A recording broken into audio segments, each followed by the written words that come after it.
two oldest, they've got their own bikes and they're biking on their own now. And then our third, he does a tag-along bike. And then the youngest, she's in the Burley. Awesome. So get the whole family out and able just to bike around. Yes. That sounds great. Yeah, it's awesome.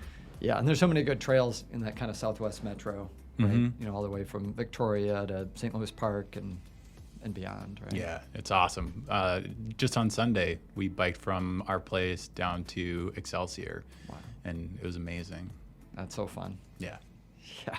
Yeah, and there's great little shops so you can get out and walk around or go look at the lake for a few minutes and Yes. sort of have a, what do you call it, a destination, you know, as much as you're enjoying the ride. You know, it's nice to have somewhere to go and then be like, okay, we'll get this far and then turn back. Yeah.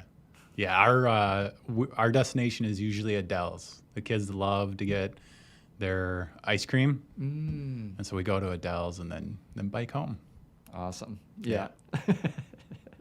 Yeah, I've got a little one too, and it's always chocolate for one and vanilla for the other. Nice. Nice and simple.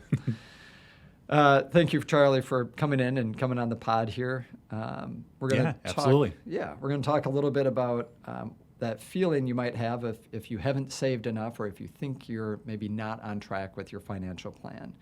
Maybe you're 55, 65, you're thinking about retirement, you're nearing retirement, and you're looking at your portfolio and you're wondering, is it going to be enough? Mm-hmm. Before we jump too deep in that, let's give you a little introduction here. I know you've been at Vector for many years. You've been in the financial services industry since.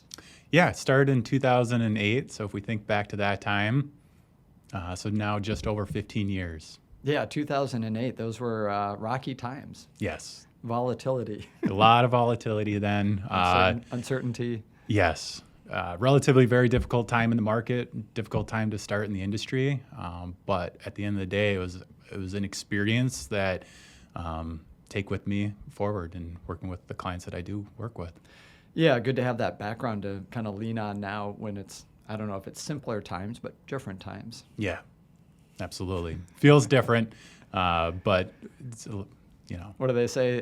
This time is different. Famous last words. Yeah, I don't know. Maybe sometimes it rhymes. That's right. Different song, but rhymes. Well, let's get on to what are some of the levers that people can kind of lean on or pull if they're feeling that they maybe don't have enough in that portfolio to retire. Yeah, absolutely. Great topic. When we say levers, of course, we're talking about decisions you could make, little changes or tweaks to your portfolio and the timing of kind of realizing or setting some decisions aside to wait for a longer time. Mm-hmm. For example, one lever is you can try and increase your income. That can always help. Mm-hmm. It's not necessarily usually an immediate thing. It takes time and effort, but one thing that folks can do is look at ways to increase their income now so that they have more financial resources to save towards the future. Yeah, kind of building out that buffer, be it a nest egg or just growing that overall pie. Yes, to grow the pie, exactly. Mm-hmm. Whether you have $5 million of assets or $500,000, ultimately it comes down to what are you asking from your assets to achieve and do the things that you want to do and the things that are important to you. Mm-hmm. So if you have $500,000, you're relatively not asking a lot. You could be in a very good financial position. Versus if you have a lot more, but you're asking a lot more, that higher number may still not be enough. And so it's ultimately comes down to what are you asking from the portfolio or your financial resources relative to what you've accumulated or on track to accumulate over time. Mm-hmm, mm-hmm.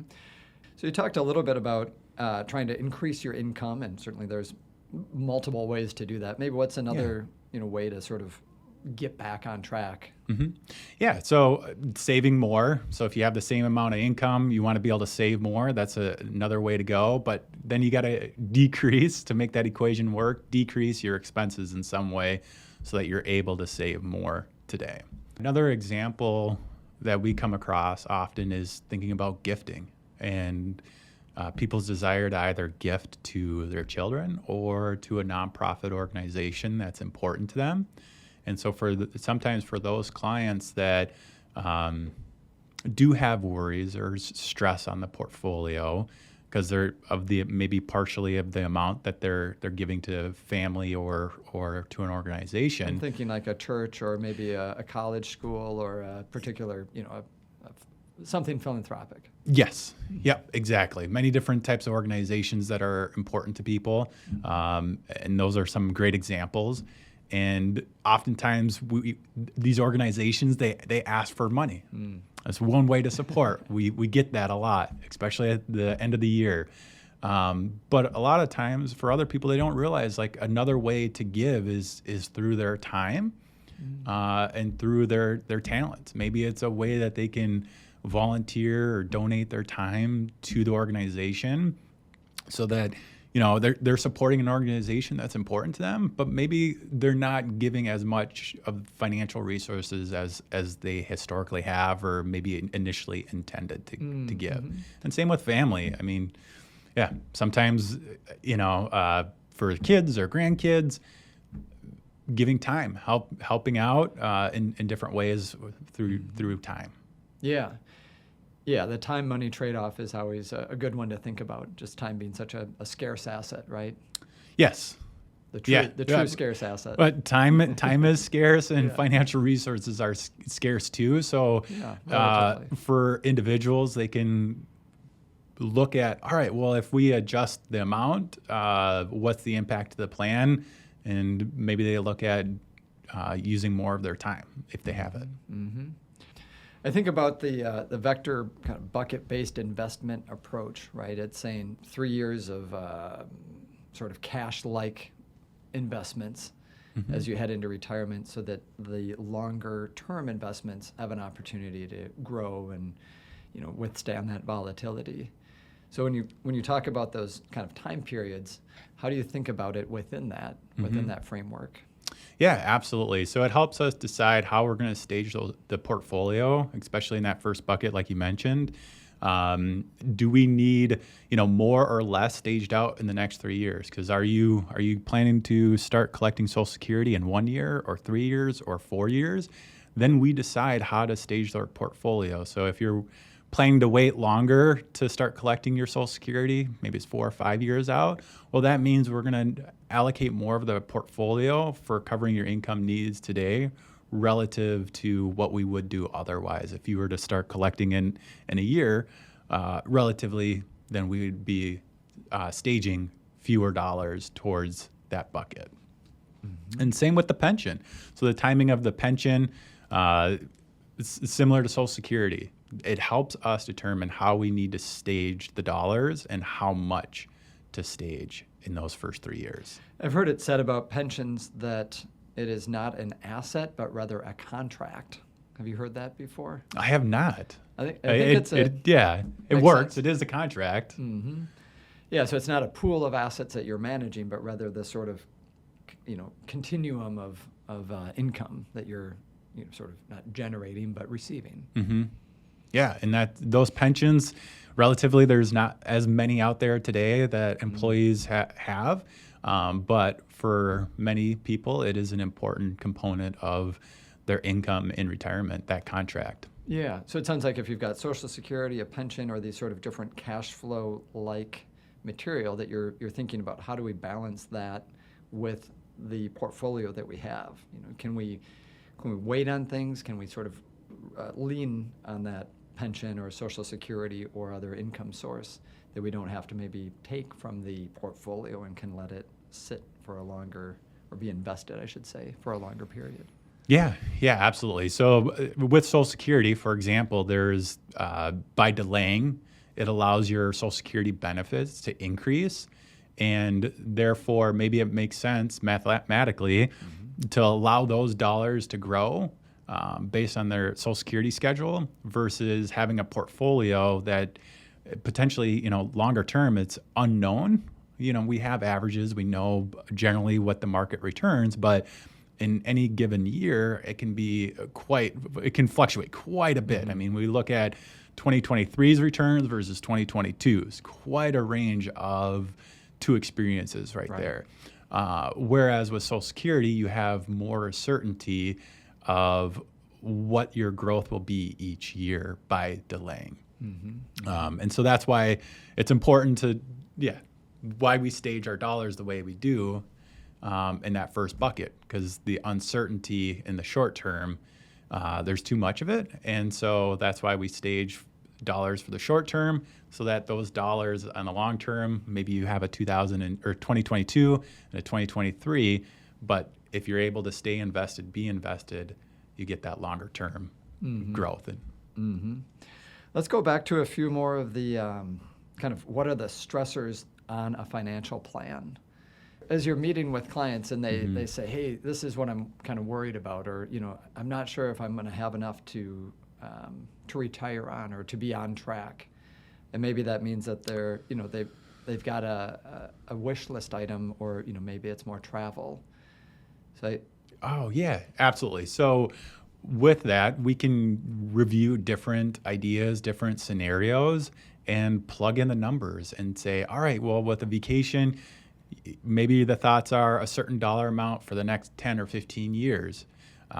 Maybe it's a one-off trip every few years that's, a bigger, larger trip. How does that impact the plan? And we plug in the numbers, and we can show clients through our planning process what the impact is of different amounts and different timings. And then by default, through our software, it tells us how we would stage the dollars and be allocated for their portfolio. We're talking interest rates, we're talking... inflation, taxes, growth rates on the portfolio. Those are some of the big things that we make some assumptions on. And then being able to kind of pull or dial in those different periods, it seems like. Yeah, so mention like vacations. So that's one type of thing that people like to do. But maybe there's vehicles. Every few years, they want to get a new vehicle, or maybe it's every 10 years.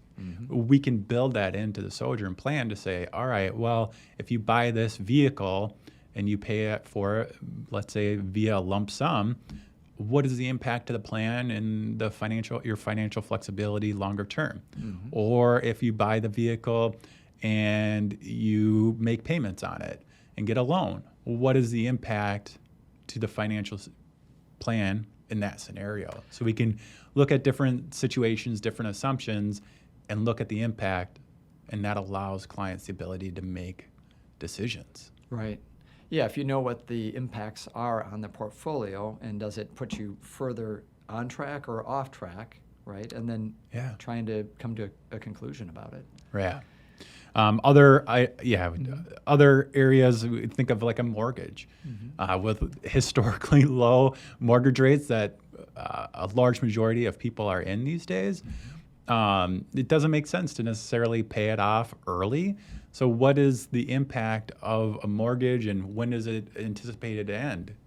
Do you have 10 years left on that mortgage? Do you have 15? Do you have 20? And then we can use that into our planning assumptions as well. Yeah, it seems like there's so much clarity to be gained just by kind of playing out these different scenarios, right? So that, determining if you're on track is partly what are your, wishes, hopes, dreams, and then what are those different levers that you can kind of pull on, be it, prolonging or putting off a purchase, or maybe bringing a purchase forward for that matter. Maybe it does make sense to, spend that money on something sooner than later.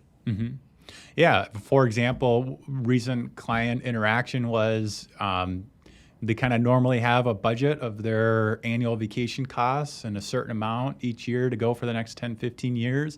And they said, well, we want to do this really big trip. That's really important to us. We want to do this one trip. But then in the next few years after that, we don't want to or anticipate, it's not as important for us to kind of travel as much. So Charlie, what are the numbers? If we plug in this amount for next year and then lower it, what is the impact? Like, how does that look? Is it substantially impacting our financial future, or is it feasible? Is it doable? And so through that, able to show a client that, yeah, you want to do this trip, that's really important. It's a big dollar amount relative for them, but they were able to do it and have it booked and planned. And to your point, it's going to be different for everybody, right? And that's why it's really about having an ability to look at the model and compare A scenario to B scenario. It seems like that's really where the sort of power of having a financial plan comes from. Yeah, and the value of looking at different scenarios to see the impact really helps clients and folks just decide and make those decisions based on what's important to them. That's amazing. I think anyone could be kind of helped by getting a financial plan and being able to really compare and sit down and kind of run the numbers. Like we said, if they're kind of on the 500K to 5 million, just having that plan and being able to find that peace of mind through running scenarios. Yeah, absolutely.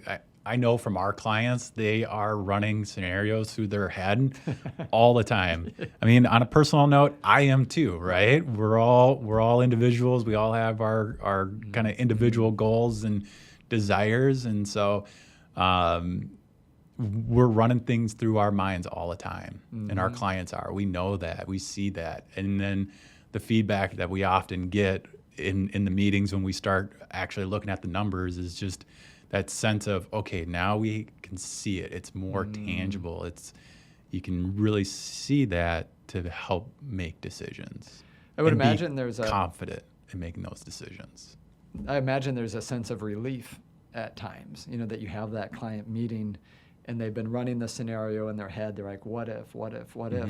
And they finally sit down, you get those numbers up and it's tangible, and you kind of say, here's our assumptions if you'd go scenario A versus B. And just a relief maybe that washes over them. Yeah, absolutely. We do see that. There is a sense of relief. Yeah, Tom taking calls it off it the sojourn side. It's going to be all right.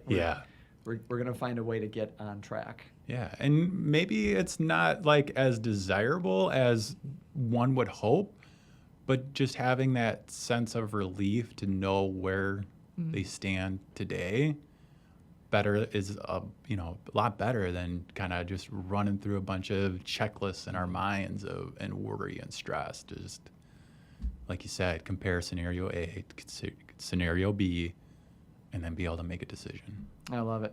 This has been a great conversation. I'm just so glad that we're having it and we're able to share it with people. And I invite anybody who's hearing this to get a hold of Charlie or get a hold of Vector Wealth Management to ask more questions and to set up the model, to run the scenarios, to get the ideas out of your head and try to put them down in a way that makes sense. Yeah, absolutely. Thank you, Ezra. That's a great topic. Yeah, thanks, Charlie. Yeah, bye.